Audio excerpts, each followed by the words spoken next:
Hi, I wanted to walk through a video that would mirror the previous video where we talked about the change in quantity demanded versus a change in demand, and we're going to look at the change in quantity supplied versus a change in supply.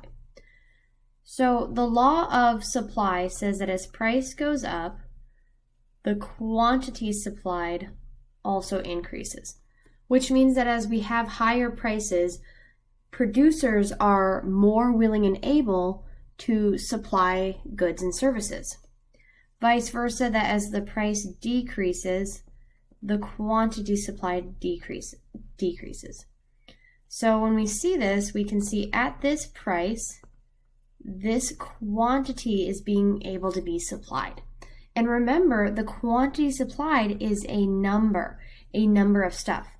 And as we increase the price to P1, we have a higher amount of stuff that people want to have. So this is a movement along the curve. So a change in the price causes a change in the quantity supplied, depending on whether the price is increasing or decreasing. Now remember, this change in quantity supplied is a change in the number of stuff that people are willing and able to supply. Producers are willing and able to supply. On the other side, we have a change in supply, and that's caused by one of these non-price determinants of supply. And I want to really reiterate this non-price determinant of supply.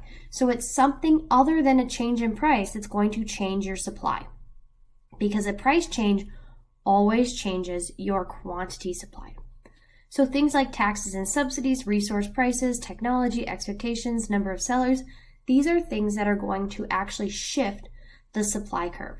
So if we started taxing a good, maybe this is, maybe it's a winery and we're putting a tax on it, we might have a decrease or a shift to the left in our supply curve. But maybe we add a subsidy where we want people to produce wine, and so we'd actually increase our supply of wine by shifting to the right, an increase in supply. So just like when we had demand shifts where they shifted right and left, supply shifts are going to shift right and left too. And so that kind of keeps things a little bit easier, that an increase in supply is a rightward shift, and a decrease in supply is a leftward shift. So if we change one of these determinants of supply,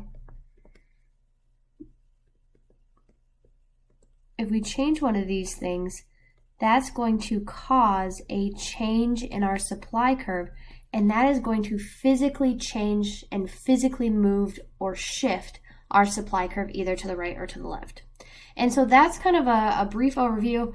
If you're seeing this video and you're saying that it sounds a lot like the demand side, then you're absolutely right. The two curves kind of move in a very similar way, but the movements are kind of, the causes of them are a little bit different.